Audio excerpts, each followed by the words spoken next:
I booked the Airbnb because it looked clean, simple, and private. It had a keypad lock instead of a physical key, and that always felt convenient to me. I could check in anytime without bothering anyone. The listing said it was a small one-bedroom unit attached to a bigger house but with its own separate entrance. The photos of the inside looked bright and modern, and the reviews said the neighborhood was quiet. I didn't think twice about it. I was traveling for work and planned to stay only one night. I arrived late, later than I wanted. The sun was long gone, and the street was dark and empty except for a couple of porch lights here and there. My phone guided me to the driveway, and I parked right in front of the unit's door. It had a black keypad mounted on the frame that glowed faintly in the dark. I typed in the code the host sent me earlier, and the lock clicked open. Simple, smooth, nothing unusual. Inside, the place felt warm and clean. The living room had soft lighting, the kind that made shadows look soft instead of sharp. The air smelled faintly of detergent and lemon, like someone had cleaned earlier in the day. I tossed my bag on the couch, plugged in my phone, and took a quick shower. It felt good to finally relax after driving for hours. By the time I crawled into bed, it was around midnight. I left the door to the bedroom open because the place was small and I didn't feel the need to shut it. The house made light, settling sounds, nothing alarming. A faint hum came from the fridge. I could hear distant traffic from a main road somewhere behind the property. Everything felt normal. Around 1 a.m., I woke up because of a sound. It was soft, electronic, familiar in the worst way. The keypad. One beep, then another, then more. Someone was typing codes. Not one code, multiple ones, fast and steady. Beep, beep, pause. Beep, beep, beep, pause. Beep. At first, I thought maybe the keypad malfunctioned. Maybe the rain or cold messed with it. But it wasn't raining, and the pattern sounded too controlled, too intentional, like someone patiently trying different combinations. I froze. The beeping repeated again and again. My heartbeat grew louder than everything else. I stared toward the hallway, waiting for the sound to stop, telling myself maybe it was just someone checking if the place was occupied. Maybe a neighbor accidentally touching it. Anything harmless. Then it happened. The lock clicked. A clean, sharp mechanical click that meant one thing. A correct code had just been entered. The front door opened. Very slowly. I heard the air shift, the faint creak of hinges, the soft scrape of the door brushing the frame. I didn't move. I didn't get out of bed. I didn't even sit up. I just lay there, eyes wide open, staring at the dark hallway where the bedroom door stood open like a mouth. Soft footsteps entered the unit. Not quick, not clumsy. Slow, careful, like the person already knew where everything was. Like they knew exactly how far the living room wall was, where the kitchen counter sat, where the hallway was. Each step was so controlled it was almost worse than someone running. It was the sound of someone comfortable walking into a place that was supposed to be locked. My mind raced. I thought they were going to come straight into the bedroom. I imagined them stopping right at the doorway, watching me in the dark. My stomach knotted so hard that it hurt. I slowly slipped my hand toward my nightstand, where my phone was charging. I kept my movements tiny, barely shifting the blanket. I grabbed it, slid it under the blanket, and turned it on. The light from the screen was hidden under the covers. I found the host's number and called. They answered instantly. No ringing, just an immediate pickup. A soft, shaky whisper came through the speaker. Words meant to sound calm but full of tension. They whispered the same question over and over, asking if everything was fine on my end. But so quietly it barely sounded like a real voice. I typed on the screen instead of speaking, scared the intruder might hear me if I made a sound. I typed that someone was inside the unit. There was a long silence. Then, in the same tiny whisper, the host told me to stay quiet. Stay still. Don't move. I didn't need to be told twice. I felt like my body had already frozen into the mattress. From the hallway, the footsteps continued. Slow, soft. The person walked farther into the place, maybe checking the living room, maybe looking at something on the shelves or counters. Couldn't tell. The sound was steady, calm, confident in a disturbing way. At one point, the steps stopped completely. The silence was so heavy it felt like someone had placed a weight on my chest. I kept imagining the person standing just a few feet away from my open bedroom door, maybe looking in, maybe trying to decide whether to step inside. Then, finally, the steps started again. They moved back toward the front door. Another soft creak, another shift of air. The lock clicked again, and the door closed. The house fell silent. I didn't move an inch. I didn't dare breathe loudly. I lay there for several minutes with my eyes fixed on the hallway, waiting for another sound, expecting the footsteps to return or the keypad to beep again. Nothing happened. The host texted me saying they were on their way. They lived 10 minutes away. Their message told me not to leave the bedroom, not to go near the front door, not to turn on any lights. I waited in the dark, gripping the phone so tight my hands started to cramp. Every second felt stretched thin. The refrigerator hum suddenly sounded too loud. The house felt too empty and too open at the same time. I expected any sound to explode through the silence. 20 minutes later, I heard a car door close outside, then footsteps approaching the exterior walkway. A soft knock, not on my door, but on the outer frame, like the host didn't want to startle me, made me jump. I stepped out only after checking through the peephole and recognizing the host from the profile photo. They looked shaken. Not tired, not annoyed, but genuinely scared. They kept looking around the driveway like they expected someone to still be there. Their hands wouldn't stay still. Without raising their voice, they explained the truth. Their ex still had the code. Not just the old code, the current code. The same one I used to enter the place. The host said they thought they changed it, but somehow the ex still got in before they managed to update it fully, or maybe they had another way of accessing the system. The host apologized over and over, but their face said they were more afraid of their ex showing up again than they were worried about me leaving a bad review. After they left, I didn't stay. I packed my things as fast as I could, even though my hands were still unsteady. The idea of lying down again in that bed, knowing that someone had walked inside not even an hour earlier, made my skin feel tight. The keypad was a weak barrier now that I knew someone else had access. I left the lights off, grabbed my bag, and stepped outside into the cold night. The street was quiet, just a few dim porch lights glowing in the distance. I locked the door out of habit even though it meant nothing. I walked to my car with my head on a swivel, expecting the ex to appear on the sidewalk or step out from behind one of the trees. I drove away and didn't look back. I kept checking my mirrors until I reached the main road. I didn't sleep for the rest of the night. I parked somewhere bright, in front of a gas station, and waited for the sun to rise. Every time a car pulled in or a person walked past, my body tensed.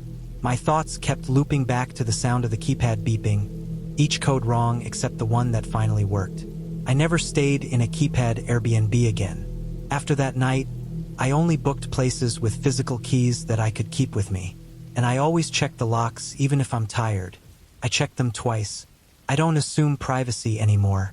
I learned the hard way that having a code doesn't mean you're the only one who knows it, and sometimes the person who knows it has every reason to walk inside quietly, like they've done it before. I booked the Airbnb because it was close to a workshop I had to attend, and every hotel in the area was either booked or way too expensive. The place looked simple but fine in the pictures, a guest room in a small house on a quiet street outside town. The host had good ratings, nothing strange in the reviews. I didn't think much about it. I figured I'd only be there to sleep anyway. I arrived a little before sunset.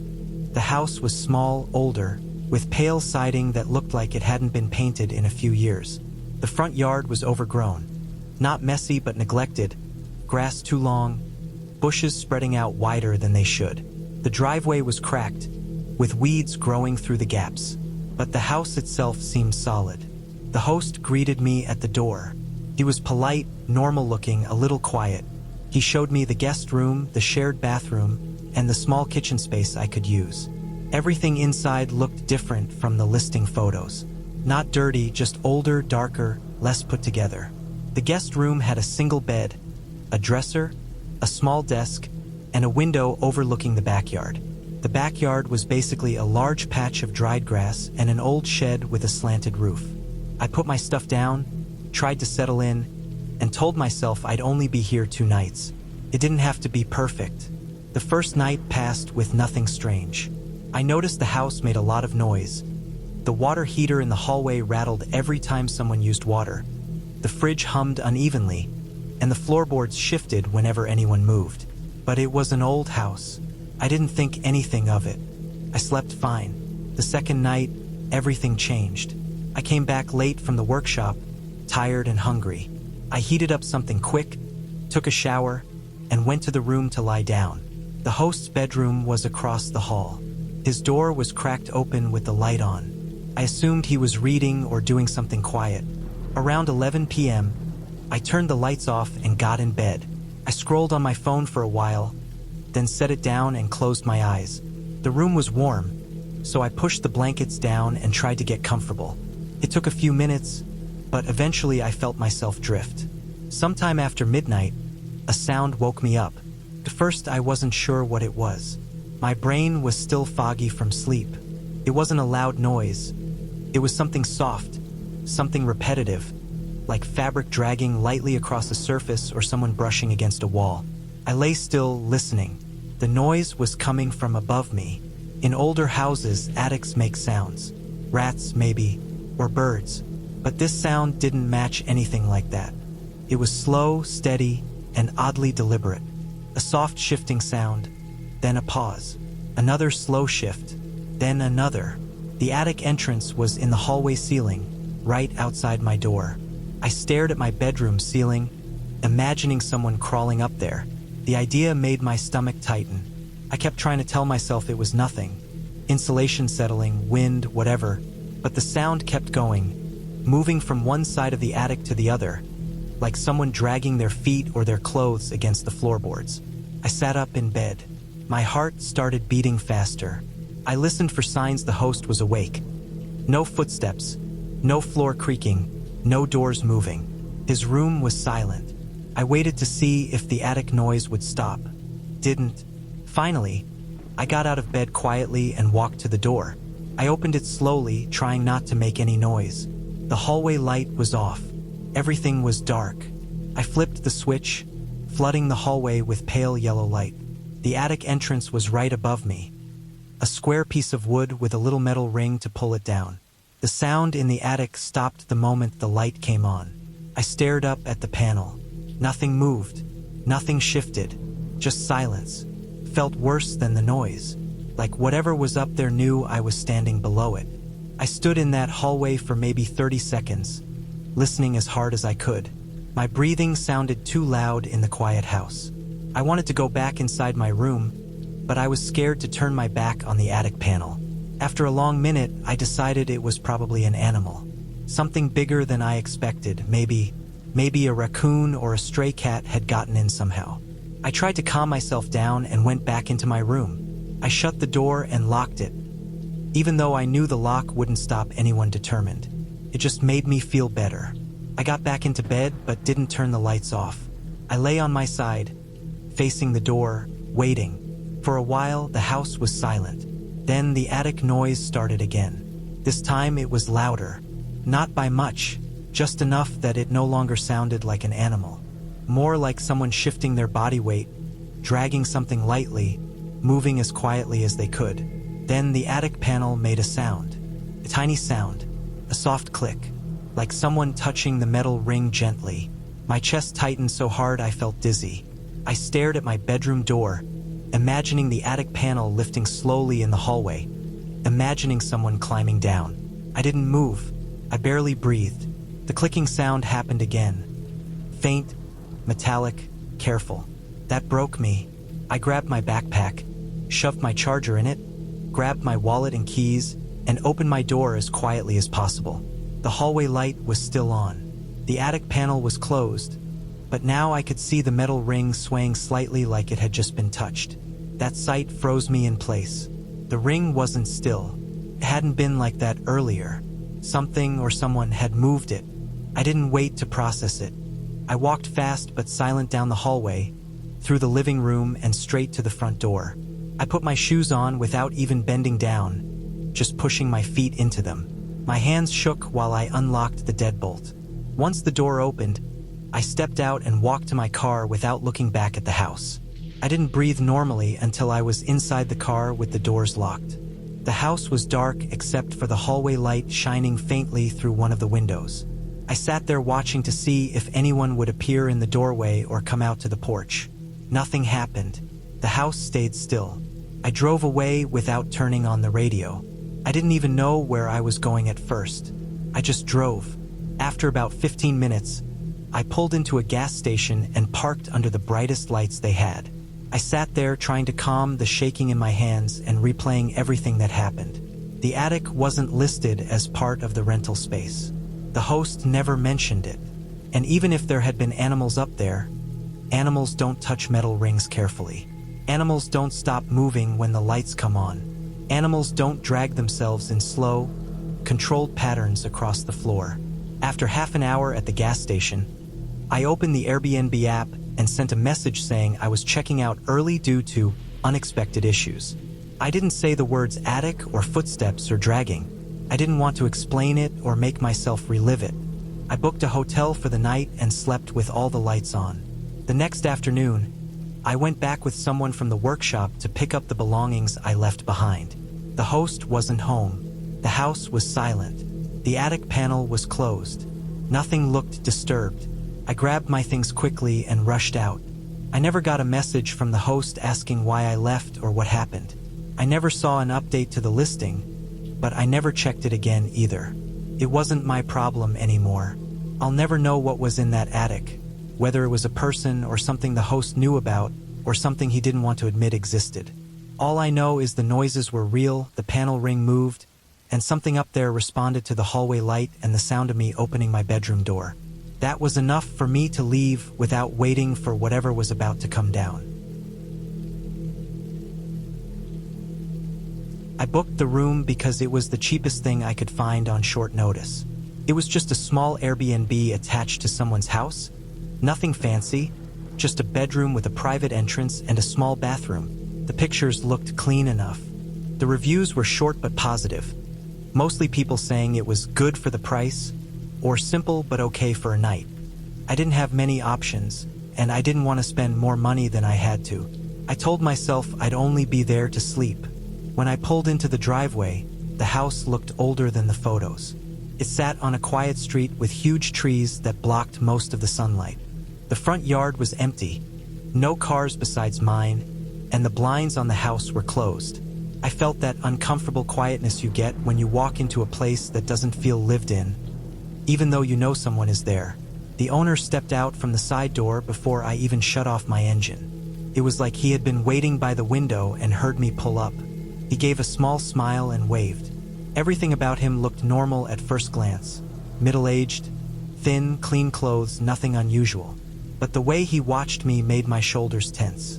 It wasn't friendly curiosity. It felt like he was studying me. I tried to brush it off as I grabbed my backpack and locked my car. He didn't say anything out loud. He just kept his eyes fixed on me with this blank, heavy stare like he was taking mental notes about every movement I made. He showed me the small guest entrance and motioned at the door as if telling me it was mine. I nodded and stepped inside.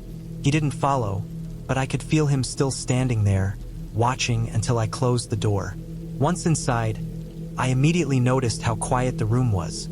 The walls felt thick, and the air smelled old but clean enough. The bathroom door was cracked open, and a single lamp lit the bedroom with a warm glow. It wasn't a bad room, honestly, just plain. A bed, a small desk, a mirror, and a tiny window that didn't show much except a wooden fence. I set my bag down and tried to settle in, but I couldn't shake the feeling of that stare. Whenever I wrote reviews for places like this, I always judged the room, not the host. But this time, the room wasn't the problem. It was him. The way he stood so still. The way he didn't blink much. The way he watched like he was waiting for something specific to happen. I locked the door right away. It had one of those cheap locks, the kind you could probably pop open with a butter knife, but it clicked shut and made me feel a little better. I changed into comfortable clothes, plugged in my phone, and lay down. I didn't want to wander around the property at all, not even to see what the neighborhood looked like. I just wanted to sleep, leave early, and not think about the host ever again. Hours passed slowly. I scrolled through my phone, watched some videos, tried to ignore the sinking feeling in my stomach. Every once in a while, I heard faint creaks somewhere in the house, like someone moving around gently. Nothing alarming at first, just normal old house sounds. But every time I heard something, I held my breath for a second, waiting to see if it repeated or grew louder. Didn't. Everything settled again. I told myself the host had gone to sleep and I was being overly cautious. I finally drifted off sometime after midnight.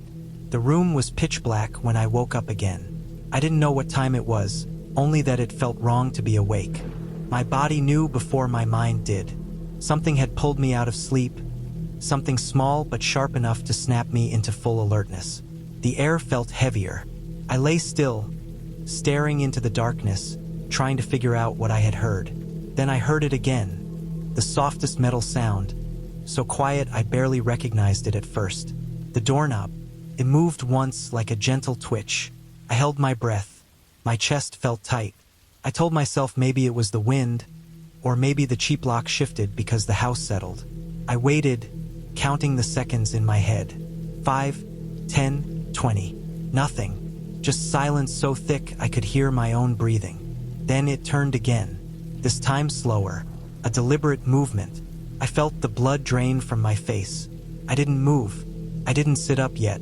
I just lay there listening, trying to understand how far the lock could hold. The metal clicked once. Not loud, not dramatic, but enough for me to understand that the lock hadn't fully caught earlier. I remembered closing it, but maybe the door hadn't been pushed flush. Maybe the lock never actually slid all the way in. A thin line of hallway light suddenly appeared at the bottom of the door as it cracked open just an inch. My heart hammered so hard that the bed shook under me.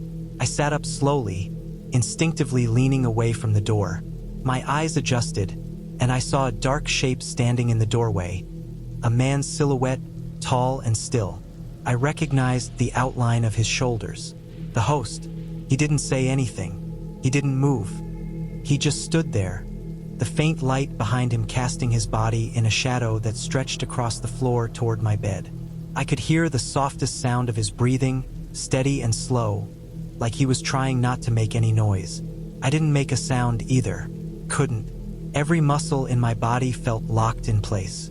I remember thinking that if he stepped even 1 foot into the room, I'd have to do something, run, yell, fight, but my body didn't want to move yet. It was like my brain needed more time to accept what was happening. He stayed there for maybe 5 seconds. Felt like a full minute. Then he pulled the door shut again, slowly, without a word. I didn't hear footsteps walking away. I didn't hear anything after the soft click of the door closing. Just silence. Heavy, thick silence. I sat awake in that dark room for the rest of the night. I didn't blink much. I didn't lay back down. I kept my eyes on the door, waiting for another sound, waiting for the knob to turn again. It never did.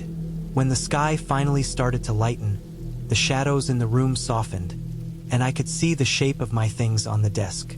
I checked the time just after sunrise. I felt sick, drained, like I hadn't slept at all. I didn't waste a second. I grabbed my bag, stuffed everything into it without folding anything, and unlocked the door. My hand shook so badly that the key slipped for a moment. When I stepped out into the hallway, it smelled like coffee and something fried, like the host was already awake in the kitchen. I didn't look toward the main part of the house. I didn't want to see him again. I walked straight out the side entrance, down the steps, and across the driveway. The air felt cold and sharp, but I'd never felt more relieved to breathe fresh air. I unlocked my car and got in fast, locking the doors immediately even though I was alone outside. As I backed out, I saw him standing at one of the side windows, watching me. No smile, no wave, just that same blank stare, like he was disappointed I was leaving or like I had messed up some plan he had been waiting on. I didn't stop. I didn't try to figure out what he wanted or what he would have done if I hadn't woken up when I did. I drove straight out of the neighborhood and didn't slow down until I was miles away. Later that day, I opened the Airbnb app to leave a review, but I couldn't bring myself to write anything. Not because I thought no one would believe me, but because I didn't want my name anywhere near his listing again. I didn't want him to know I had been scared. I didn't want him to know I had even thought about what happened. I never booked anything attached to someone's house again after that. I pay more now, even when money is tight. I'd rather sleep in my car than deal with that feeling again. Waking up in the middle of the night to the sound of a doorknob, knowing it's not the wind, knowing someone is standing just inches away from me in complete silence, testing the door, seeing if I locked it right, and knowing that if I hadn't woken up when I did, I might never have known what he was planning to do. I booked the place because it looked quiet, cheap, and close to the coast. I wanted somewhere peaceful, somewhere I could hear the ocean at night and get away from noise for a few days.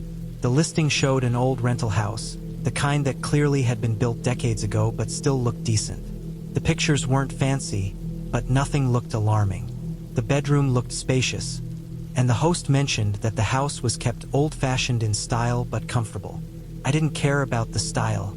I just wanted quiet. When I arrived, the street felt empty. Most of the houses around it were dark or looked like vacation homes nobody was using during the off-season.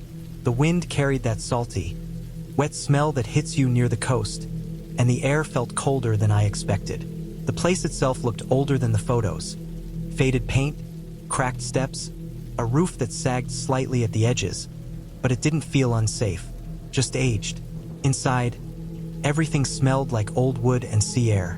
Not bad, just like a house that hadn't been opened up for a while. The floors creaked under my feet, and every step echoed faintly. The bedroom was bigger than I thought it would be. The first thing that caught my attention was the closet. It was huge, much deeper than a normal closet, almost like its own tiny hallway. It stretched farther back than it should have, considering the size of the room. It smelled strange inside, like damp concrete mixed with something metallic. I figured it was just old foundation smell. Old coastal houses always had weird odors, so I didn't think much of it. My first night was uneventful. I unpacked, took a shower, ate the food I brought, and tried to get some rest. I left a small lamp on because the house made too many small noises in the dark. Little pops in the walls, creaks in the ceiling, faint shifting sounds like old structures usually make when the temperature changes. I'm not usually nervous, but something about the size of the closet kept making me glance toward it. It stood open, showing nothing but the darkness stretching all the way to the far back wall. I told myself to stop overthinking, turned so my back wasn't facing the closet, and tried to sleep. I woke up several times because of the wind shaking the windows, but nothing else happened. The second day I spent outside, walking near the coast, taking photos, listening to waves. By the time evening came, the weather changed. Clouds rolled in fast, and the wind picked up. The house made even more noise than before. When I got back inside, it felt colder and damper, like the air had seeped into the walls. I made myself some tea and tried to relax. Later in the night, I opened the closet to shove my bag inside. The smell was even stronger, that heavy, damp concrete smell. I stepped inside to look around and noticed a few old boxes pushed into the back corner. They were light cardboard, the kind that had probably been sitting there for years. I moved one aside, then another, just clearing a small space so I could put my bag down. That's when I saw the crack. It ran vertically along the back wall, thin like a hairline fracture, but it didn't look like real concrete. It looked like a panel made to look like concrete. The edges around the crack weren't random, they were too straight. I felt a quick cold ripple go through me, the kind that tightens your stomach. I reached out and pressed my fingertips against the panel. It shifted. Not much, just a tiny movement inward like a door with a loose latch. I pressed again, harder this time. The entire piece slid sideways with this soft scraping sound. Behind it was another room, a small hidden room I had no idea existed. I stood there for a moment, staring into the darkness behind the opening. The smell coming from it was colder and heavier. A dead, stale smell like a basement that hadn't been opened in years. I grabbed the small lamp from inside the bedroom and pointed it toward the opening. What I saw made every part of my body tense. The room was barely big enough for a grown person to stand inside. Maybe 6 feet deep, 5 feet wide. The walls were unfinished concrete. In the middle of the room sat a metal chair, the kind with a flat seat and thin, cold legs. It faced the direction I was standing, positioned perfectly in the center. On the seat was a plate. Empty, dusty except for one corner where it looked like something had been wiped recently. The air felt different in that small space. Heavy, quiet, like the room held on to sound instead of letting it go. On the floor in front of the chair was duct tape, a long strip that had been torn off recently. I could tell because the edges weren't dusty like everything else in the room. The tape looked almost new, its adhesive side faintly shiny. But the thing that bothered me more than anything was the tripod. It stood directly in front of the chair, centered perfectly with the chair and pointed at it. No camera on it, just the tripod, angled exactly at the height of someone sitting down. Every angle was too intentional, too controlled. There was no dust on the top of the tripod mount. Whatever had been there had been removed not long ago. I felt a strong, sharp pulsing in my chest. Everything inside me told me I wasn't supposed to see this. I wasn't supposed to know that room existed at all. I kept imagining someone sitting in the chair, someone taped to it, someone being filmed. My throat felt dry. My hands shook a little as I stepped back. I didn't know what the purpose of that room was. I didn't want to know. All I knew was that it wasn't something harmless. Nobody built a fake wall panel to hide an unfinished room with a metal chair, duct tape, and a camera setup for any normal reason. I slid the panel back into place, pressing gently until it clicked in. I moved the boxes back exactly how they were. I checked every angle, making sure nothing looked disturbed. My mind kept racing with every possibility. Why the room existed, who had been in there, how often it had been used, and whether the host ever came into that closet. I didn't pack carefully. I didn't double-check anything in the house. I just grabbed my backpack, shoved my clothes inside, grabbed my charger and shoes, and walked out. I tried to move quietly even though I didn't know who else might be nearby. The house felt different now. Too silent, too still, like it was holding its breath. When I stepped outside, the sky was completely dark, and the wind was cold against my face. I locked the door behind me even though it didn't matter anymore. My hands wouldn't stop shaking until I reached my car. I kept looking over my shoulder toward the house, half expecting to see someone come out or a light turn on. Nothing happened. I drove away fast, not caring where I went as long as it was far from that house. The coastal road was empty, and the only sound was the wind hitting my car. I parked in a public lot near the water and sat there for a long time, trying to steady my breathing. The inside of my car felt safer than any room after what I saw. I tried to sleep, but I didn't really sleep. I kept replaying the image of that small concrete room in my mind. The chair, the plate, the tape, the tripod aimed at the exact height of someone's face. I kept thinking about how the dust looked disturbed near the chair legs. I kept thinking about the fresh tape on the floor. The next morning, I didn't go back. I didn't try to talk to the host. I didn't leave a note or send a message. I just drove away from the coast entirely. The house wasn't mine to figure out, and whatever was behind that wall wasn't something I ever wanted to understand more deeply. I never reported it because I kept imagining the host finding out somehow that I was the one who opened the panel. Maybe that sounds cowardly, but there was something in that hidden room that felt too real, too recent. And the idea of the host knowing I had seen it made my skin crawl. Now, whenever I book a place, I check everything, the walls, the closets, the layout. I don't care how paranoid it makes me look. I'd rather be paranoid than ever walk into another hidden room like that again. Especially one that someone built for a purpose. Purpose they didn't want anyone to find. And I know I left just in time, before whoever used that room realized someone had discovered it. I booked the Airbnb because I needed somewhere cheap and simple for a 3-night stay while I visited a friend in the hospital. I didn't care about luxury or anything fancy. I just needed a bed, a shower, and a door that locked. This place had good ratings, and the price was the lowest in the area. It was a small room behind someone's house, converted from what looked like a storage space or old garage.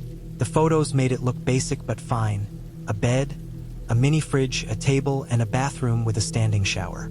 When I arrived, the setup was a little different from what I expected. The room entrance was around the side of the house, down a narrow path between the fence and the exterior wall. The door had its own lock, and the host texted me the code before I arrived. But the entrance felt hidden, like a spot someone wouldn't see unless they were specifically looking for it. The house itself was quiet, windows dark, no sign of the host. I didn't mind. I preferred not talking to anyone. Inside, the Airbnb room was clean but plain. The walls were painted white, but the paint was old and uneven. The floor was concrete with a rug covering the middle. The mini fridge hummed loudly, and the only window was a small square one near the ceiling, barely wide enough to slide an arm through. You couldn't see anything outside because it was level with the backyard grass.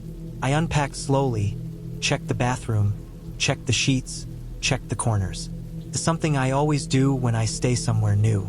The room felt a little colder than it should, but I figured it was the concrete floor holding the temperature.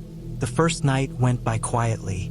I was in and out most of the day, spent some time at the hospital, grabbed a late dinner, and returned around 10 p.m. I locked the door, took a shower, and went to bed.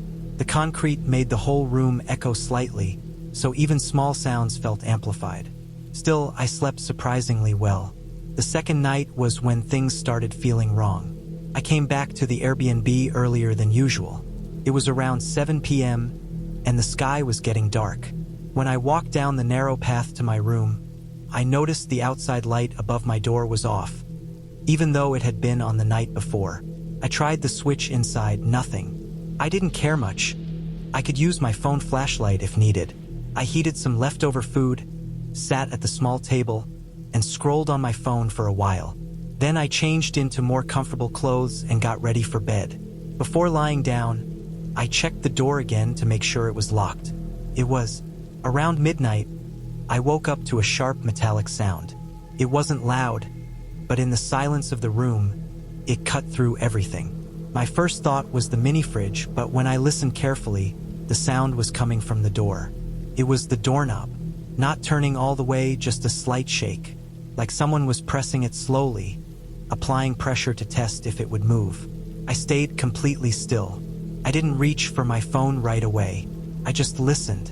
After that first shake, the knob stayed quiet for maybe 5 seconds. Then it shook again, a little harder this time. My stomach dropped. I didn't say anything. I didn't make a sound. I slid my hand toward my phone as slowly as I could, trying not to make the mattress creak. The doorknob clicked softly, as if someone on the other side was trying to twist it but couldn't because of the lock. Then the shaking stopped. I lay there staring at the door for a long time. I didn't hear footsteps or breathing. I didn't hear anything else outside. After a few minutes, the room felt silent again, except for the low hum of the mini fridge. Eventually, I grabbed my phone and looked at the time, 12:17 a.m. I debated calling the host but didn't want to create drama if it was just someone confused or kids messing around. I kept listening until the tension drained out of me a bit. After half an hour, I convinced myself someone had tried the wrong door or maybe thought the space was empty. I left the lights on and fell asleep again. The real fear came on the third night. That day I stayed late at the hospital, and by the time I got back to the Airbnb, it was past 11 p.m. I walked down the narrow path again, but this time I noticed something that made me stop halfway. The outside light was still off, but the ground beneath it had fresh dirt on it. Loose dirt, like someone had scraped the ground recently. Little marks on the ground that looked like shoe prints, the kind someone makes when standing still for a long time. I felt uneasy but brushed it off and went inside. I locked the door immediately. I double-checked it. I triple-checked it. I didn't turn off the main light this time. I just lay in bed scrolling until my eyes felt heavy. I must have fallen asleep around midnight. Then something woke me up again. Not the doorknob this time. It was footsteps. Not outside.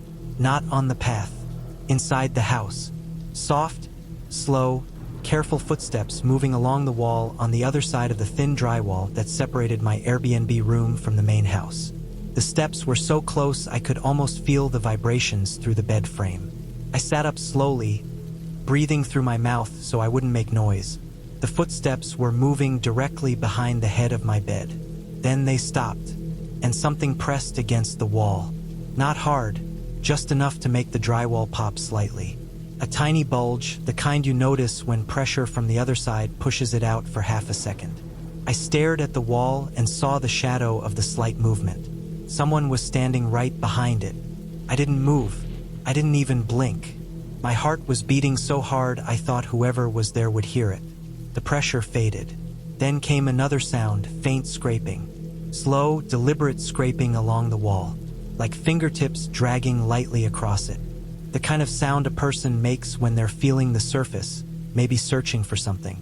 The footsteps returned, moving slowly along the length of the wall, stopping near the small high window. Then they faded away further into the house, one step at a time, until I couldn't hear them anymore.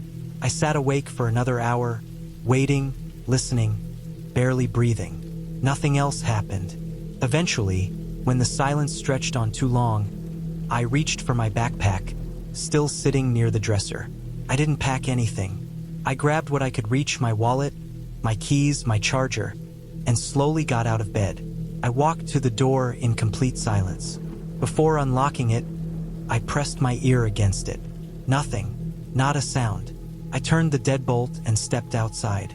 The moment I was out, the cold air hit my skin, and I finally felt my breath return. I didn't look back at the window or the house. I walked straight to my car parked on the street. When I got in and locked the doors, I sat there looking at the narrow path I had just come from. Everything was dark, but I could swear the outside light by my room flickered for a split second, not fully turning on, just glowing weakly as if someone inside the house flipped a switch. I didn't wait to see if it would happen again. I drove away and parked in a hotel lot 30 minutes away. I didn't care about the price. I didn't care that I left most of my clothes at the Airbnb. I didn't even message the host. I just sat there for a few minutes, replaying the footsteps in my head, the pressure on the wall, the scraping, the doorknob on the second night. There were no ghosts, no monsters, nothing supernatural, just a thin wall separating me from someone who moved around at night, someone who stood behind my bed, someone who tested the door once, then came closer the next night. Someone who waited. I never went back for my things. I never opened the Airbnb app again. I don't know who was behind that wall. The host, someone living secretly in the house, or someone who wasn't supposed to be there at all. I only know that the footsteps were real, the scraping was real, and the feeling of someone standing inches away from my head on the other side of that thin drywall was real enough to make me leave without ever looking back. I booked the studio because it looked perfect for a short trip. It was bright, newly renovated, tastefully decorated, and the price wasn't suspiciously low. The photos showed clean white walls, soft lighting, a big window, and a small but neat kitchen. Everything looked simple and harmless. I had stayed in dozens of Airbnbs before, so I didn't think twice. When I arrived, the building didn't look bad. A quiet street, a few trees, nothing unusual. The studio was on the second floor. The key was in a lockbox and everything went smoothly. Once inside, the place looked exactly like the pictures. Fresh paint, clean surfaces, modern furniture. It even had that new construction smell mixed with the scent of cheap candles. Like the host had tried to make it feel cozy. I put my bag down and spent the first hour doing what I always do. Checking drawers, shelves, cabinets. I like getting a feel for a place before settling in. The kitchen drawers held basic utensils, nothing strange. The closet had extra towels and a folded ironing board. Under the bed was clean, no dust bundles or storage containers. The bathroom looked brand new, with shiny tiles and a glass shower. Everything seemed normal. I took out my laptop to plug it into the wall behind the TV, because I wanted to play some music while I unpacked. The TV was mounted slightly crooked, so I had to reach behind it awkwardly, leaning my body against the wall to get the plug into the outlet. As I leaned forward, my shoulder pushed into the drywall. It wasn't a hard shove, just the normal amount of pressure from someone reaching behind something. But something inside the wall gave way. I heard a tiny knock, not like wood creaking, not like pipes shifting, more like something small and loose falling and bouncing off the inside of the wall before hitting the floor behind the TV stand. I pulled back and looked. A tiny black object had rolled out from behind the TV and stopped near my foot. I bent down and picked it up without thinking at first. It was smooth and cold. When I turned it over in my hand, my stomach tightened instantly. It was a lens. A tiny circular camera lens barely the size of a button. I froze with it in my fingers. The back was flat and had bits of drywall dust stuck to it.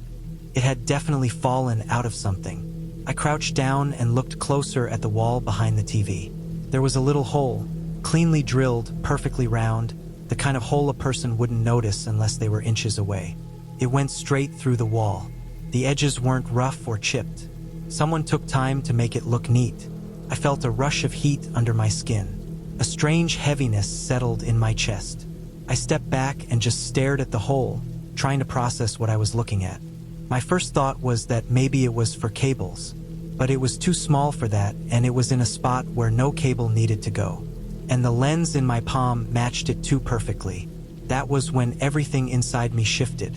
All the normal, comfortable feelings I had when I walked in were gone. The room felt tight and airless. My hands shook a little as I moved the TV aside to look more closely. I crouched there, inspecting the surrounding wall like a detective. And I noticed another hole, then another, one near the vent, one near the corner of the window frame, and one above the shower in the bathroom, so small that it looked like nothing more than a pinprick, but now I recognized the same clean edge, the same type of drill mark. I didn't need to guess what they were. I knew. Someone had put cameras in the studio, cameras pointed at the shower, the bed, the living area. I kept checking, my mind getting colder and colder. I moved through the room slowly, noticing details I didn't see earlier. The vent cover looked new, but the screws were slightly scratched like someone had removed it many times. The TV mount had a hidden gap behind it big enough to hide wires. There was a faint dust trail along the floor trim where something had been handled frequently. I forced myself to stop and breathe because I didn't want to panic and miss something important. I checked above the cabinets, inside the closet corners, behind picture frames. I didn't find more lenses, but the holes alone were enough proof. The air in the studio felt different now. Heavy, unsafe, almost alive in a bad way.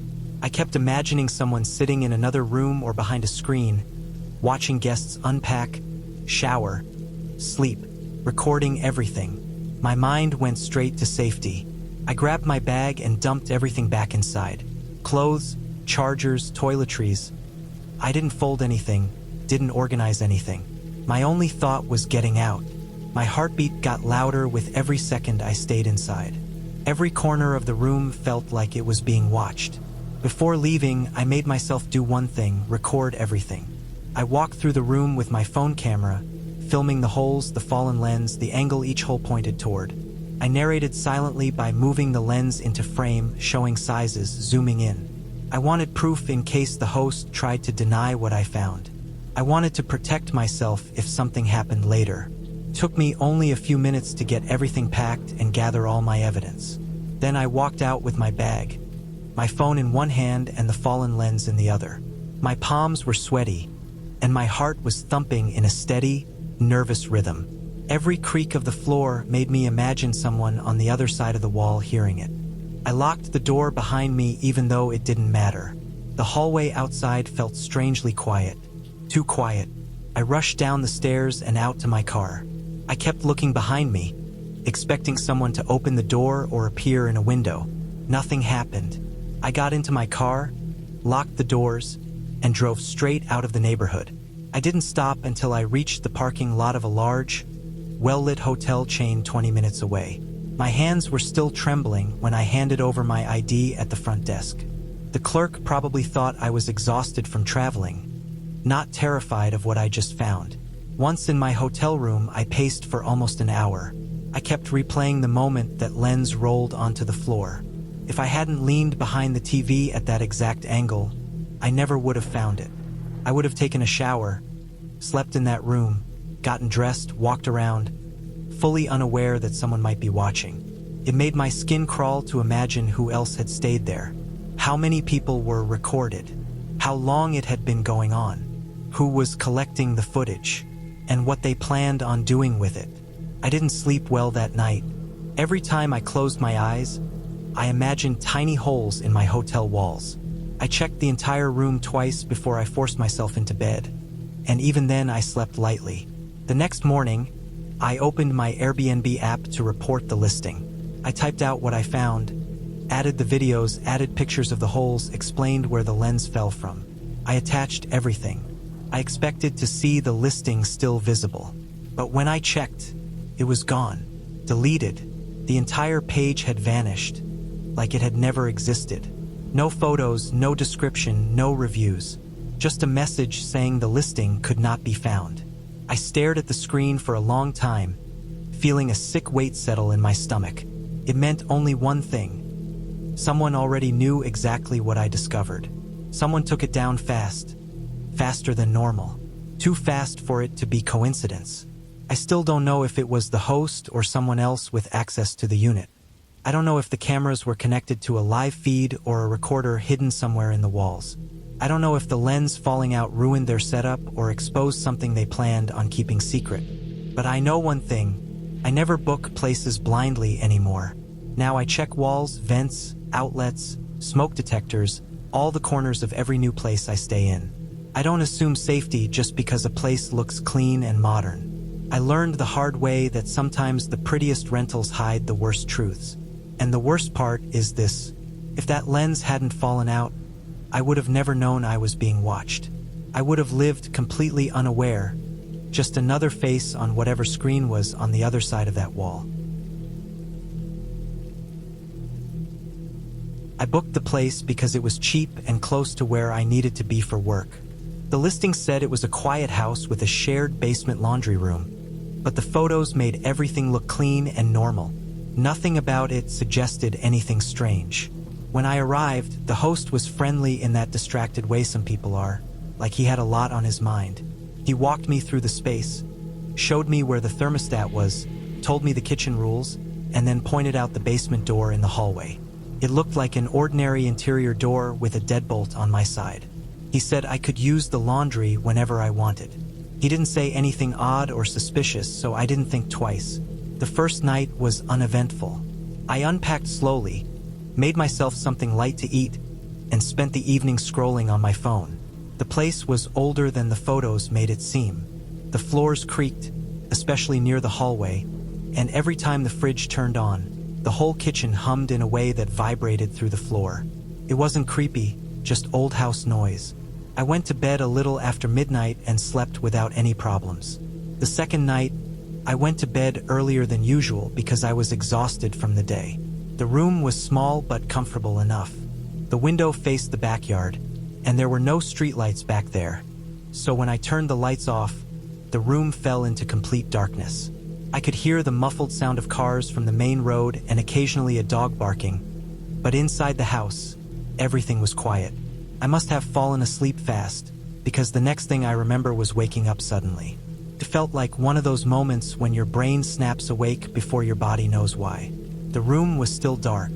My phone on the nightstand said it was a little after 2 a.m. At first, I thought maybe I had just woken up randomly, but then I heard it. Faint, slow footsteps underneath me. Not the creak of the house settling. Not water moving through pipes. Footsteps on cement. A heavy, distinct heel-to-toe kind of sound, spaced out in this slow rhythm like someone was moving carefully. I lay still for a long minute, listening. My room was directly over the basement, so I knew the sound had to be coming from down there. The laundry room. The shared laundry room. The Airbnb didn't mention any other guests, and I hadn't heard anyone else for the entire day. I sat up in bed, trying to listen harder. The footsteps kept going, moving from one side of the basement to the other, then stopping completely. The silence after that felt thick and loaded, like whenever I stopped breathing, something else in the house stopped too. I grabbed my phone and turned on the flashlight. I didn't want to go toward the hallway, but I needed to know if the basement door was locked. I had this sudden, cold thought that maybe the host forgot to lock it after showing me around. I walked out quietly, trying not to make the floors creak. The house was cold, colder than it had been earlier, like the temperature had dropped somehow. I reached the basement door and saw that the deadbolt was sitting in the open position. I froze for a second, staring at it. I hadn't used the basement. I definitely hadn't touched the lock. I reached out and turned it, feeling the metal slide into place with a firm click. I stood there, my hands still on the lock, waiting to hear the footsteps again. Nothing. I went back to my room, but I didn't turn the lights off. I just sat on the bed and listened.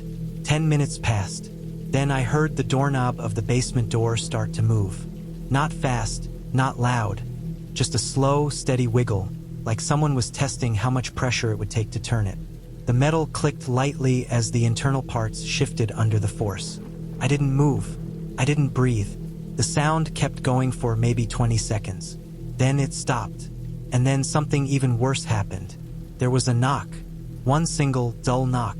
Like someone tapping once with their knuckles. Not enough to be threatening, but enough to say, "I'm here.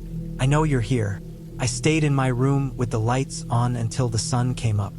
Every few minutes I'd look at the door, half expecting to hear noises again. But after that one knock, nothing else happened.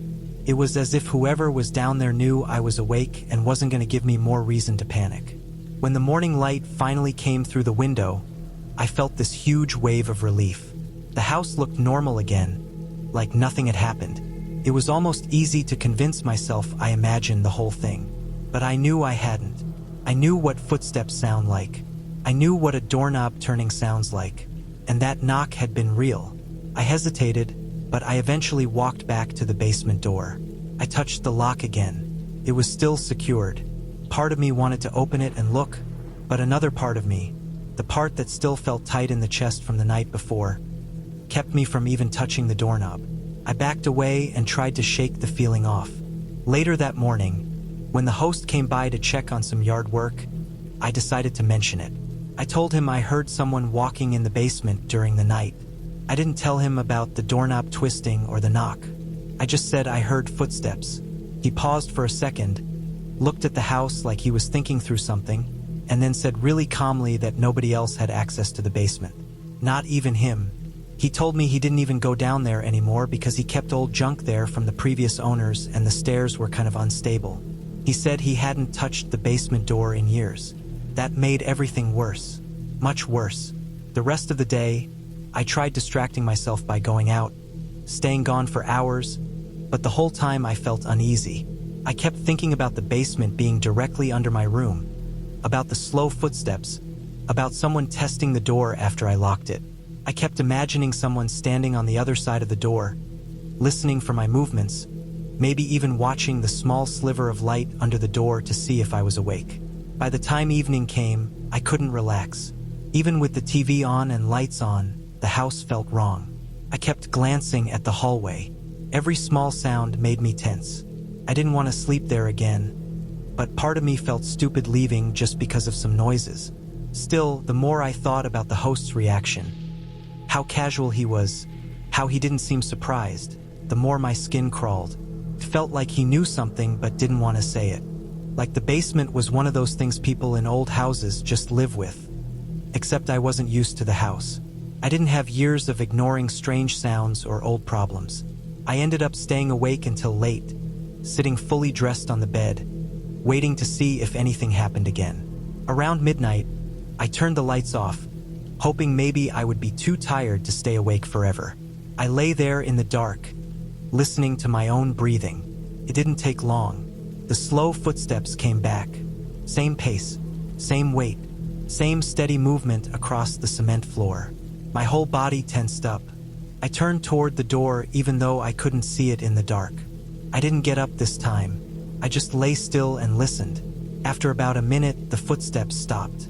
Then the basement door made a soft, small sound. A touch, not a twist. Like fingertips brushing the wood gently, barely enough to be heard unless you were really listening. I felt this cold wave run through me. I didn't need to wait for more. I grabbed my backpack, my charger, my shoes, whatever I could grab without turning on lights, and quietly slipped out of the room. I didn't even check the basement door again. I just walked out of the Airbnb, locked the front door behind me, and got into my car. I drove to the nearest gas station parking lot and slept sitting upright in the driver's seat. It wasn't comfortable, but I felt safer with my doors locked and no one under the floor. In the morning, I sent the host a message saying I was checking out early. I didn't bother making excuses. He didn't ask for any. I never went back for the rest of my things. They weren't worth another night in that house. I'll never know who or what kind of person was walking around in that basement. And I don't need to.